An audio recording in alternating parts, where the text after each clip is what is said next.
Before we continue talking about the next 45 days, I would love to just go back to the debate really quick and flip the question to the moderators.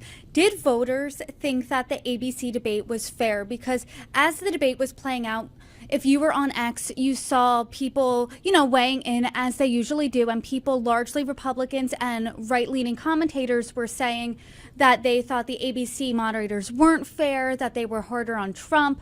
Then you saw others, largely Democrats, saying that you only blame the refs when you're losing. So voters, what did they think? So the answer to the question, do you think ABC conducted a fair and balanced debate or not, is roughly split. About 52% said yes, that they were fair and balanced in the handling of the debate. About 30% said no, and 18% are unsure. And so, and then when you look at the party splits, obviously 53% of Republicans, a majority said that they were unfair. 79% of Democrats said that they were fair.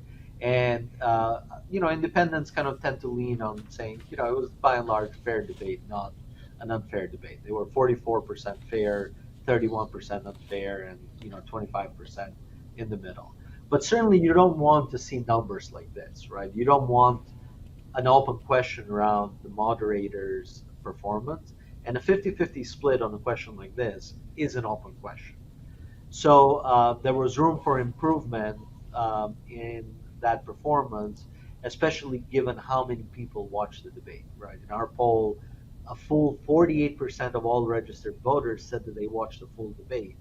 And then another 27% said they watched some of the debates or so clips of it online. So this by and large matches the numbers that we've gotten in terms of viewership.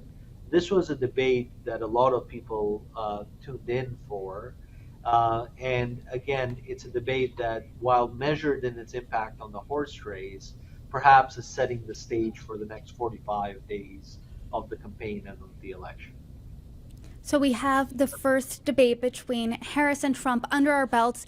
Seems like, as of now, as we sit here, that's going to be the last one. So read the tea leaves for us for the next 45 days, because at the beginning of the conversation, you said this was one of the most interesting polls we ever conducted because it shows one of two things.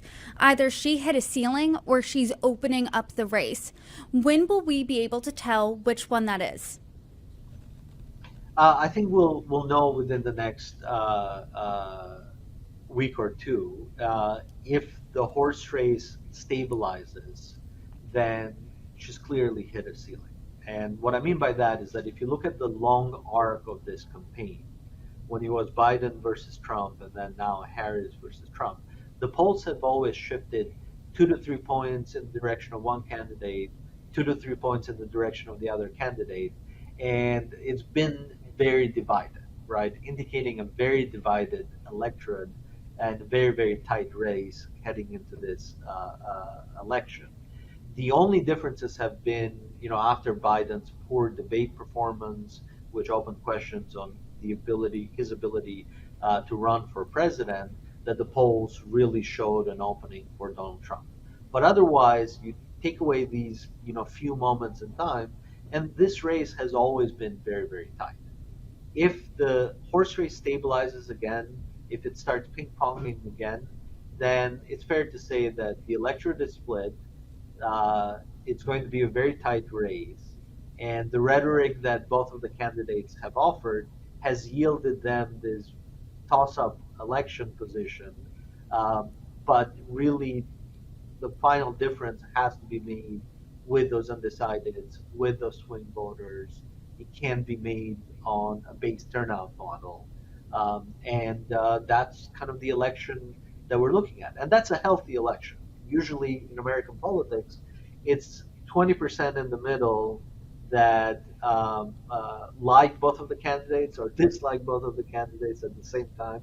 We've seen it both ways, that end up deciding which way the election goes. And again, these are moderate voters, right? These are voters that want government to function. They want compromise between Democrats and Republicans, and they are less responsive to the rhetoric.